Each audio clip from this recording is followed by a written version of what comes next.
जय हिंद। देखिए इस वीडियो में समझते हैं कि एक अच्छा स्पर्म कैसा होता है और स्पर्म का जीवन चक्र किस तरह से होता है। तो सबसे पहले समझिए आखिर स्पर्म होता कैसा है। देखिए इस तरह से स्पर्म का बनावट होता है। अब इसके जीवन चक्र के विषय में अभी हम आगे समझते हैं। तो सबसे पहले समझते हैं कि कौन सा स्पर्म अच्छा और स्वस्थ होता है, उसके विषय में जानते हैं। आमतौर पर शुक्राणु का घनत्व 15 मिलियन से लेकर 200 मिलियन शुक्राणु प्रति मिलीलीटर वीर्य में होता है। देखिए आमतौर पर शुक्राणु का घनत्व है क्या भैया, तो 15 मिलियन से लेकर 200 मिलियन तक ये जो शुक्राणु होता है प्रति मिलीलीटर वीर्य में होने चाहिए।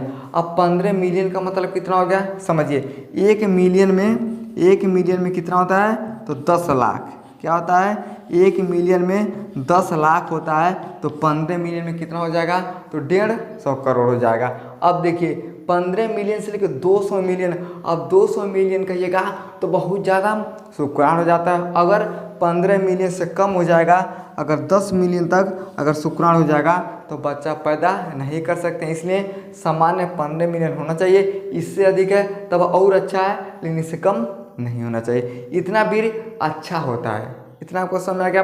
अब हम ही समझते हैं आखिर है वीर्य है और है शुक्राणु है। कितना लोग यह समझते हैं कि वीर्य और शुक्राणु एक क्या होता है भैया, एक नहीं होता है। जिस तरह से जमीन और आसमान एक नहीं होते हैं, उसी तरह से वीर्य और शुक्राणु एक नहीं होते हैं। अब उसके विषय में समझते हैं कि कौन शुक्राणु होता है, कौन वीर्य होता है। अब ध्यान समझिए, हम मान लीजिए क्या हो गया, इसे हम मान लेते हैं वीर्य। क्या मान लेते हैं, तो वीर्य मान लेते हैं।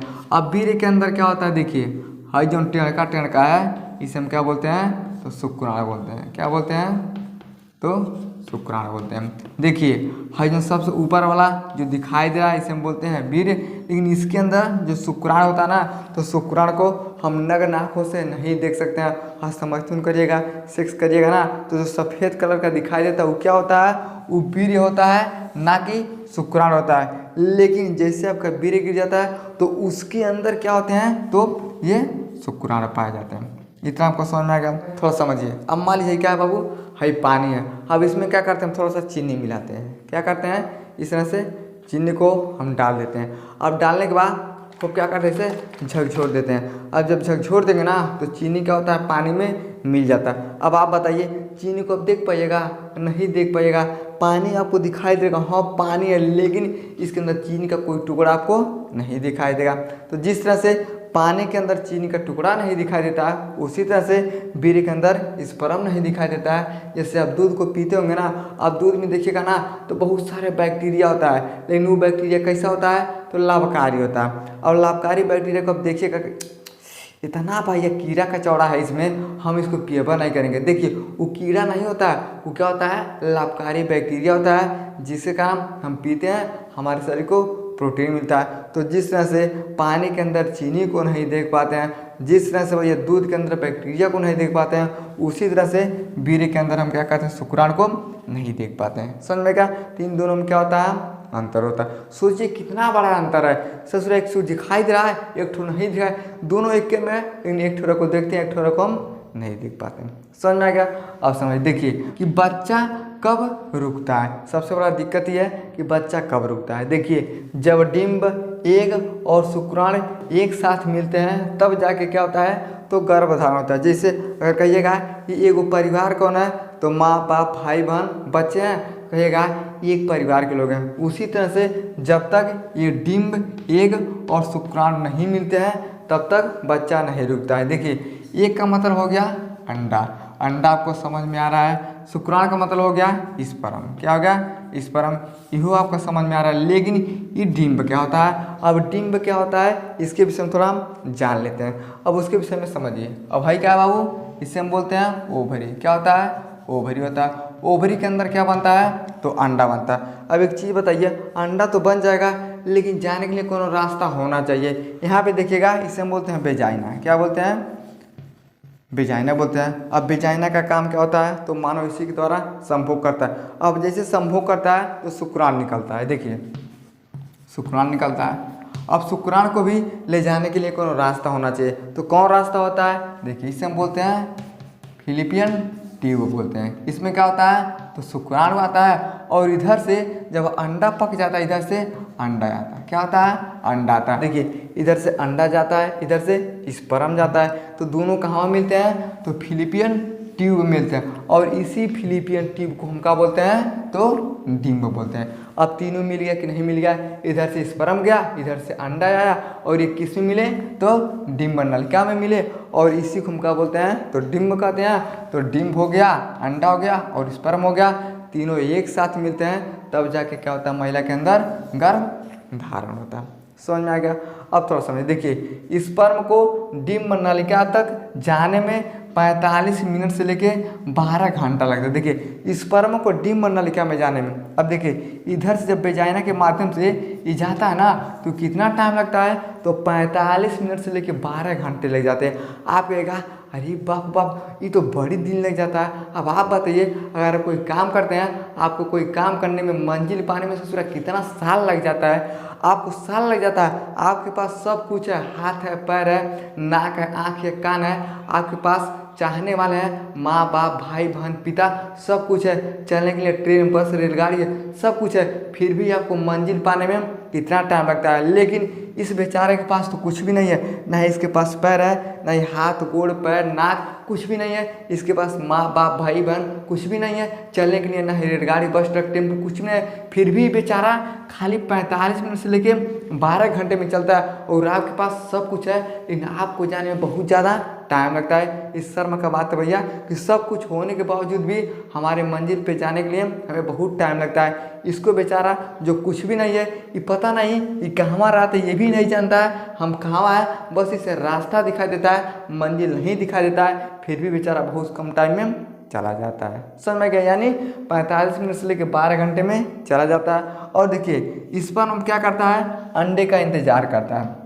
अब देखिए जाएगा ना, ये तुरंत नहीं भाग जाएगा, इंतजार करेगा, कहता है मिलेंगे तुमसे तो बताएंगे। तो कितना टाइम मिलता है? देखिए 3 से लेके 5 दिन तक रहता। अगर मान लीजिए ये बेचारा शुक्राणु इसमें चला गया, अंडा नहीं आता है, तो 3 से लेके 5 दिन तक ये जो क्या होता है? शुक्राणु होता है, ये डिम्ब नलिका में क्या करता है? तो इंतजार करता है। किसका इंतजार करता है? तो देखिएगा अंडे का इंतजार। देखिए शुक्राणु क्या करता है? तो अंडे का इंतजार करता है, अब आई अब आई, तो क्या करता है? 3 से 5 दिन तक इंतजार करता है, नहीं आता है तो ये वापस चला आता है। सुनना क्या? देखिए फिलिपियन ट्यूब को हम क्या बोलते हैं? तो डिम्ब कहते हैं। तो आपको हम बता दिए, इसी फिलिपियन ट्यूब को हम क्या बोलते हैं? तो डिम्ब बोलते हैं। इतना आपको समझ में आ गया? अब इसका स्क्रीनशॉट लीजिए। अब हम ये समझते हैं जो स्पर्म होता है ये कितने चक्र में होता है। चलिए अब समझते हैं जो शुक्राणु होता है ये कितने चक्र में होता है। तो देखिए शुक्राणु 4 चक्र में होता है। अब देखिए जो 4 चक्र होता है ना, हमारे शरीर के हिसाब से हम आपको समझाते हैं कि कौन सा चक्र कैसा होता है। तो सबसे पहले शुक्राणु को देख के समझिए। सबसे ऊपर वाला क्या इसे हम बोलते हैं? जीव द्रव्य। उसके बीच वाला को हम एक्रोसोम बोलते हैं, और देखिए हाइजन मोड का इसे हम केंद्रक बोलते हैं, और उसके नीचे हाइजन मूडल है, ये मूडल का को हम ग्रीवा बोलते हैं, और सबसे जो है लम्बा आइल इसे हम मध्य बोलते हैं, और सबसे लंबा क्या हो गया? ये पूंछ हो गया। अब इसी को हम अलग अलग करके समझाते हैं। देखिए हाई मूड़ी वाला है तो हो गया पहला चक्र हो गया, जहाँ से मुड़ल है इसे हम ग्रीवा बोलते हैं, ये दूसरा का चक्र हो गया।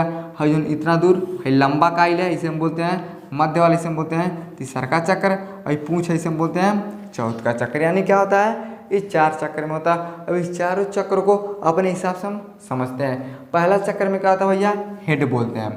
देखिए मनुष्य का शुक्राणु ताकतवर होता है, और इसे हम क्या बोलते हैं? तो सिर बोलते हैं। अब बताइए हमारे शरीर में सबसे ताकतवर कौन होता है भैया? तो हमारा ब्रेन होता है। अगर ब्रेन में थोड़ा सा दिक्कत हो जाता है तो कितना बलशाली आदमी रहेगा, कुछ बोल ही नहीं पाएगा, कितना भी ताकत रहेगा 10-10 लोगों को मारेगा। लेकिन ब्रेन में थोड़ा सा अगर दिक्कत हो जाएगा ना तो पगला जाएगा, ये के अच्छा मौसा है, अच्छा पापा है, क्या करेगा? उसका दिमाग जब गड़बड़ हो जाएगा तो किसी को नहीं पहचानेगा, कोनो को मारेगा, कोनो को गरियाएगा। तो सबसे ताकतवर कौन हो गया? तो सिर हो गया। उसी तरह से जो हेड होता है शुक्राणु का तो सबसे ताकतवर होता है। कौन होता है? देखिए यहाँ से लेके यहाँ तक इस पूरे भाग को हम क्या बोलते हैं? तो सिर बोलते हैं। क्या बोलते हैं? तो सिर बोलते हैं। देखिए जिस तरह से भैया हमारे सर पे लाट हो गया, आँख हो गया, कान हो गया, नाक हो गया, जीभ हो गया, दांत हो गया, तो क्या होता है, ये पूरा को मिला के बोलते हैं सर।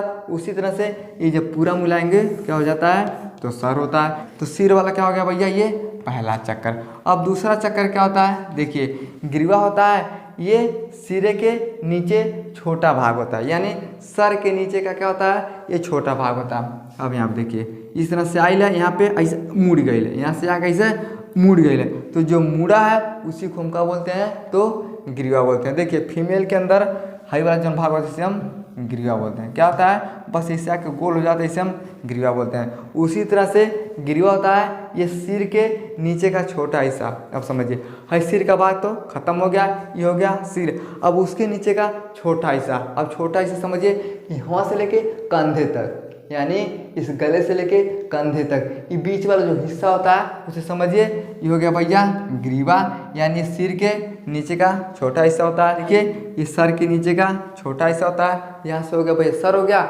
इसके बीच वाला जो हिस्सा होता है इसे हम क्या बोलते हैं, तो ग्रीवा बोलते हैं। ये आपको समझाने के लिए बता रहे हैं कि हमारा बनावट और इसका बनावट एक जैसा होता है। समझ में आ गया। तो ये हो गया भैया हमारा दूसरा का चक्कर। अब तीसरा का चक्कर में आता है मध्य वाला। अब देखिए जितना बड़का आइल है इसे हम बोलते हैं तो मध्य वाला। देखिए ये हो गया ग्रीवा, और जहाँ लमका है इसे हम बोलते हैं तो मध्य वाला, यानी तीसरा का चक्र होता है। देखिए ये शुक्राणु का ऊर्जा केंद्र होता है और इसी को हम पावर हाउस बोलते हैं। अब पावर हाउस कैसे बोलते हैं, तो समझिए है हो गया सर, है हो गया ग्रीवा। अब जो भी चीज़ हम खाते हैं तो हमारे पेट में जाता है। अब जैसे पेट में आता है तो एनर्जी मिलता है, ऊर्जा मिलता है। लोग क्या करते हैं, दूसरे को देख के बड़ी मार मारता है, झाड़ा करता है। तो झाड़ा काहे कर पाता है, अगर वो खाना नहीं खाएगा, ऊर्जा नहीं बन पाएगा तो झाड़ा नहीं कर पाएगा। अब कितने बलशाली आदमी है, वो अगर सही से खाना नहीं खा पाएगा, बीमाराइल है, ऊर्जा नहीं है, तो लड़का आएगा एक झापड़ मारेगा तो गिर जाएगा। लेकिन जब खाना खाता है तो उसके पेट में जाता है, और पेट वाला क्या भैया, ये ऊर्जा को बना के देता है। तो देखिए ये पेट हो गया हमारा तीसरा का चक्र, यानी ये हो गया थर्ड वाला। मध्य वाला क्या हो गया, ये तीसरा का चक्र हो गया। अब जैसे हम खाते हैं तो हमें ताकत मिलता है, उसी तरह से ये शुक्राणु का क्या होता है, ऊर्जा का केंद्र होता है।